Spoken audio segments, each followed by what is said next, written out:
Howdy, friends. It is time to predict the winners of the Golden Globes. I painstakingly put together my predictions, and while I did okay, they ended up being more conventional and more Globesy than I expected, so that's definitely going to factor into my predictions a bit.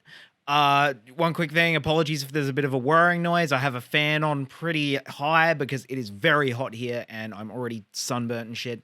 Anyway, let's do this. Time to predict the Golden Globe winners in the film categories. I'll be saying what I think will win and what I think should win, what I would give it to if I was in charge of the voting, as I should be, really. But yeah, let's go. We're going to go from the bottom up.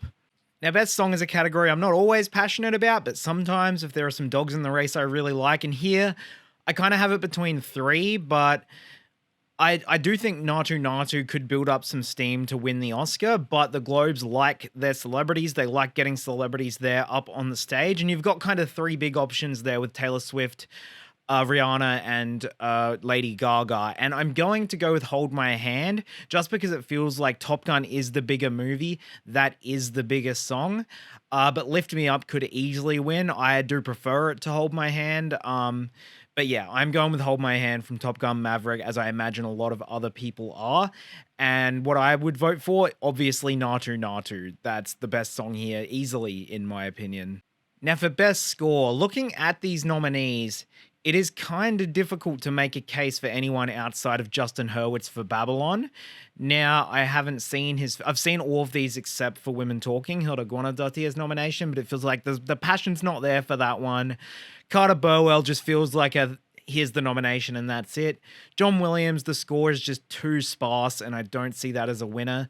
So I think it's kind of maybe leaves it between Desplat and Hurwitz. They're two big names. They're two favorites. Both really great scores, but I'm going to go with Justin Hurwitz for Babylon.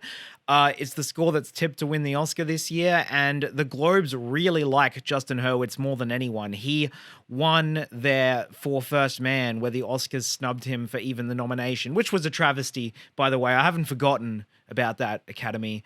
But yeah, so I'm predicting Justin Hurwitz for Babylon, and while I haven't seen it, I'm still going to be saying I want him to win because I'm a big fan of his, and from what I have heard from the Babylon score, sounds like an absolute banger. So yeah, go Babylon in that category.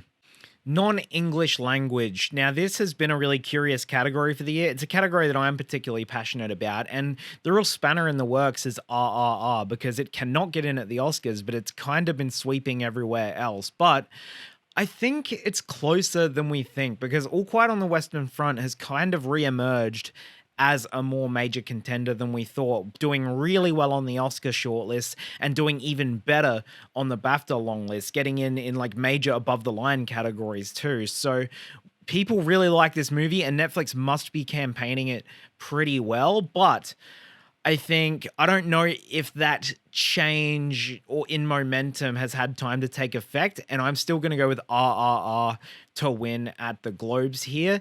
This may be where it ends for RRR. Things may shift in the favor of All Quiet on the Western Front from here, starting with maybe the BAFTAs. But I do think RRR has a pretty good shot of winning the Globe, and that is what I'm going to be predicting. What do I want to win? It's actually All Quiet on the Western Front. I'm a huge fan of RRR as well, but Western Front as it stands is in my top 10 of the year, and I think it is an excellent war film and would be either one of them would be a great winner. I kind of want RRR to win just to keep it in the conversation, even though I do probably slightly prefer All Quiet on the Western Front as a film, but I do think this is between those two. Best animated feature, it's Pinocchio. It's a lock. We don't need to discuss it. What would I vote for?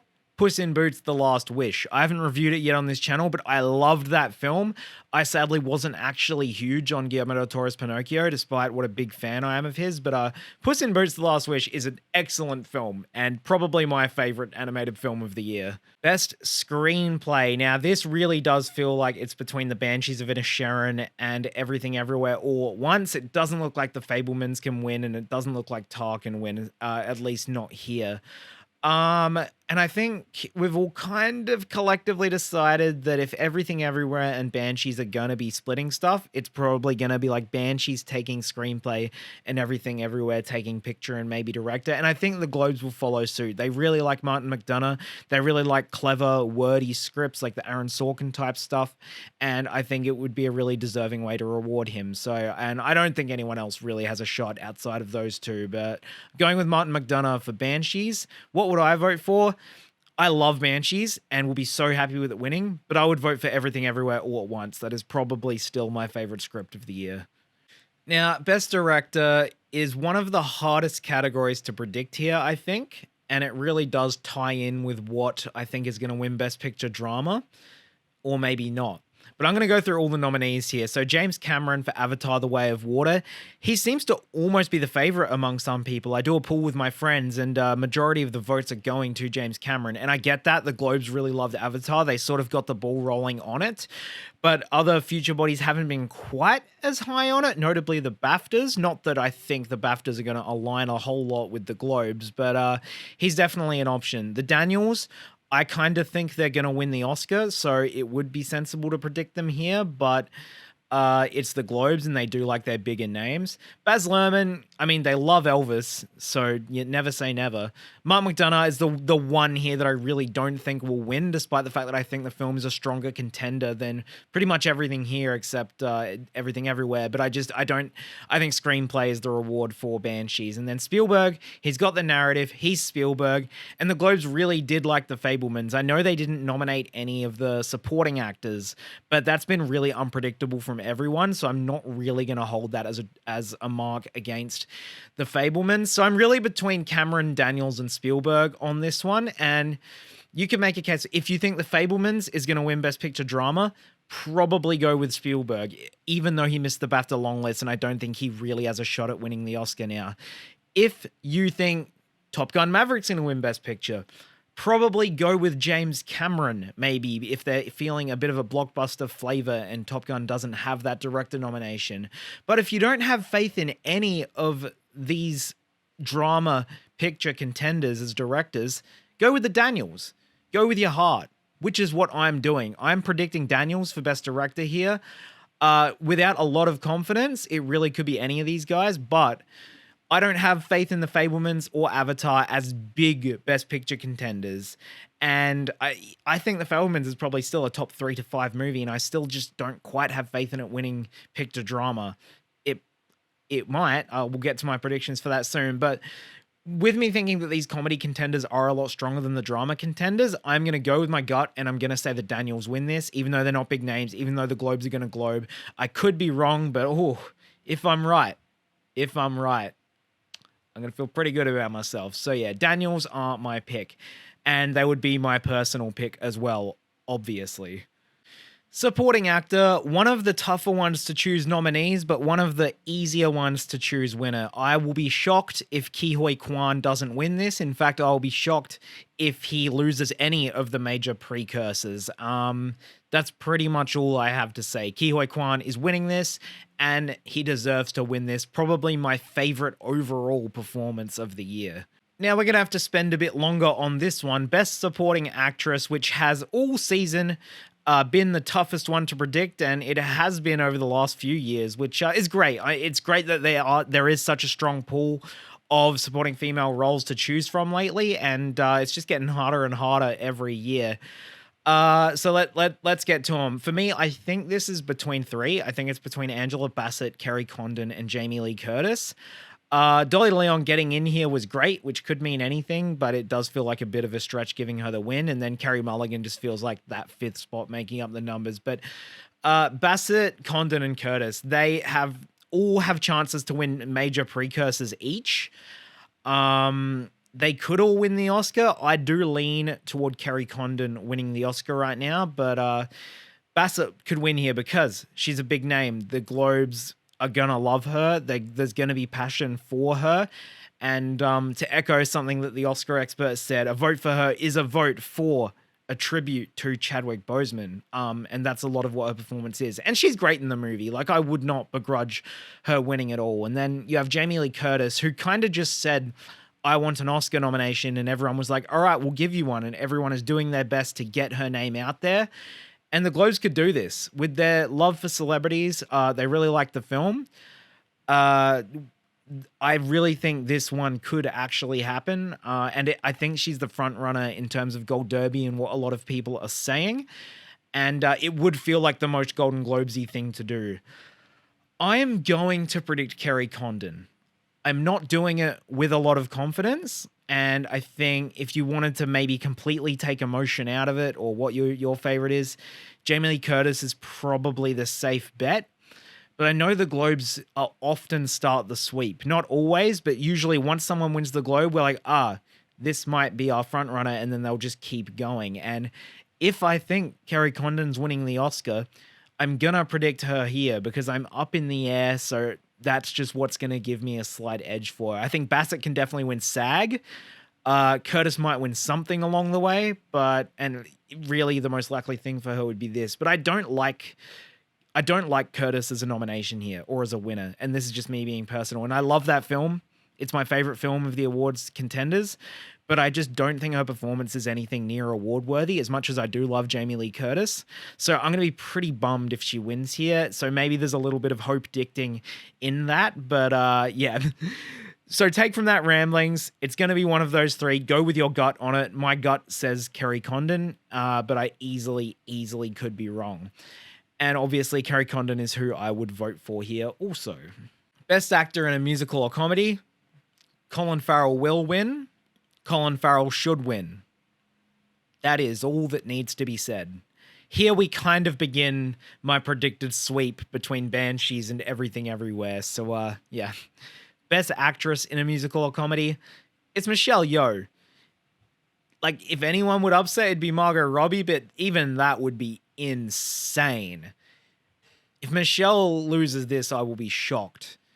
And upset too, because she's my favorite. Best actor in a drama. Now, this is a little less cut and dry. It's not completely cut and dry, but I do think it's between Austin Butler and Brendan Fraser. I do still think Brendan Fraser can win the Oscar. I probably don't have him as likely as Butler and Farrell in terms of getting nominated everywhere, like just in case certain bodies hate The Whale, but he absolutely could still win, and at the end of the day, I might still be predicting him for the Oscar, but here I'm going to be going with Austin Butler. And we said this, before the nominations were announced, I said Austin Butler's going to win here, and I still believe that because they love the film. The film has not lost any of its steam in terms of getting award nominations from these precursors, like Critics' Choice and stuff. And yeah, he's exactly the type of performance that would win. It's Bohemian Rhapsody. It's Rami Malek. He is really good in it. So I'm fine with it, especially having not seen Brendan Fraser. So I think Austin Butler's going to win this, but don't be shocked if Fraser pulls it out too. Who would I vote for here? Bill Nighy for Living. I know I haven't seen Brendan Fraser, so if I'd seen The Whale, maybe I'd be saying him. But of the ones I've seen, which is only Butler and Nighy, actually, I give the edge to Nighy. He's one of my fave. Like, if I was picking 5 nominees, he would be one of them, because I think his performance in Living is genuinely excellent and not just a career award. Best drama actress, Cate Blanchett. Lock up the envelope and throw away the key. That's it. And she would get my vote too. Best Picture, Musical or Comedy. Now, this is once again a 2-horse race between Everything Everywhere and The Banshees of Inisherin. And while I do think that split at the Oscars might end up being Banshee Screenplay, Everything Everywhere Picture, here I think it's a little closer because the Globes really did love The Banshees of Inisherin a lot. They gave it 8 nominations, which was the most of any film since like 2003. I'm still going with Everything Everywhere. If I'm predicting it for director, then that's my correlation. I don't have faith in the drama correlation this year, so I'm going with the Best Picture comedy correlation because these are the 2 strongest comedy contenders we have had in years. So I'm going with Everything Everywhere to win picture to begin that sweep towards the Oscars. Wouldn't put it past the Globes to give it to Banshees. And look, these movies are both in my top 5 of the year. I adore them. I'd be very happy with either, and I'll be shocked if anything outside of these 2 wins, but Everything Everywhere is my official prediction, and it would be the one I would vote for too. Maybe I'm aligning too many of these predictions to my own personal opinions, but it's rare that I love this many of the Oscar major award contenders. Now onto Best Picture Drama, which has been incredibly hard, like just about as hard as Supporting Actress. You could make a case for all of these. If you think James Cameron's winning director, maybe predict Avatar, because this was the body that really surged it into being an awards contender. I don't really buy Avatar. It's not universally loved, so I don't see it getting all the number one votes that it needs. Elvis could win. And I think people are sleeping on that fact a little bit. Elvis definitely my awards season villain, but look, it got in director. It's gonna win Best Actor. So it's basically got more than Bohemian Rhapsody had in that one. It doesn't have the universal popularity that Bohemian Rhapsody had, but it's got some pretty solid credentials. Now, The Fabelmans is kind of just our default pick this year's Belfast that we think is the front runner. And I absolutely think it can win just because, I know that it didn't do so well with the BAFTA long lists. So people are down on it a bit, but I don't think that really affects what the Globes think of it. I think they're going to really like it. Tar did better than people think, but it does feel kind of like the least likely here. It just doesn't feel like a Globes winner. And then Top Gun, a lot of people are predicting too because it's beloved. But the one strike mark against that is that Tom Cruise didn't get nominated. And really with picture, you need to get nominations in like a screenplay or directing and I think in Top Gun's case, that's Tom Cruise. He's the film's auteur. He's the thing that needs to go with the film for it to win a Best Picture award. I could be wrong, but that's the one thing that makes me too scared of predicting it. And I don't buy Avatar. Elvis, I don't think quite has the universal popularity, so I'm going with The Fabelmans. It could be a fool's errand. I do think Top Gun's probably going to have more number one votes, but Fabelmans is in a lot of people's top 10, and it really is working for a lot of people. And I don't have it predicted to win any other awards here, if I'm not mistaken, but none of the films here I'm expecting to win more than like one thing. So I don't think winning picture without anything else is that much of a stretch. I know it'd probably be smart to just predict Spielberg for director to go along with it. But again, I'm hedging my bets with Daniels because I don't have faith in any of these five. And I look at these five movies and I don't think we're looking at the Oscars Best Picture winner. I could be wrong, but we'll see. But I'm going with The Fabelmans here at the Globes. The one I would vote for is Tar. I think Tar is definitely the best movie here.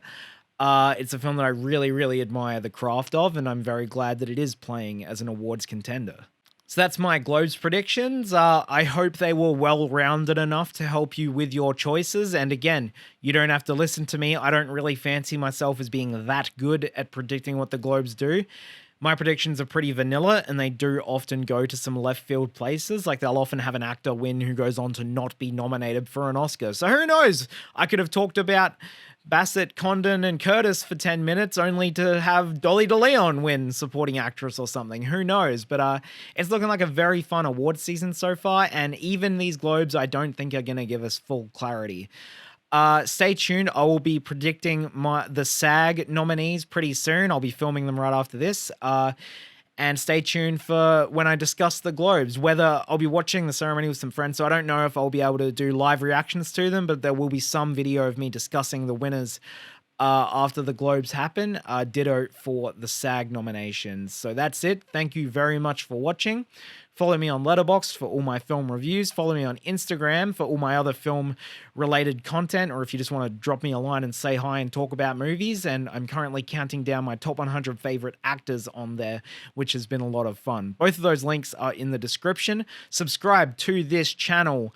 The movie reviews have dried up a bit because I'm really gearing into all of the awards season stuff. So if that's something you enjoy, definitely subscribe. Going to be predictions and reactions and discussions for all these big major precursors. And yeah, plenty more to come. Thank you for watching. Have a good day.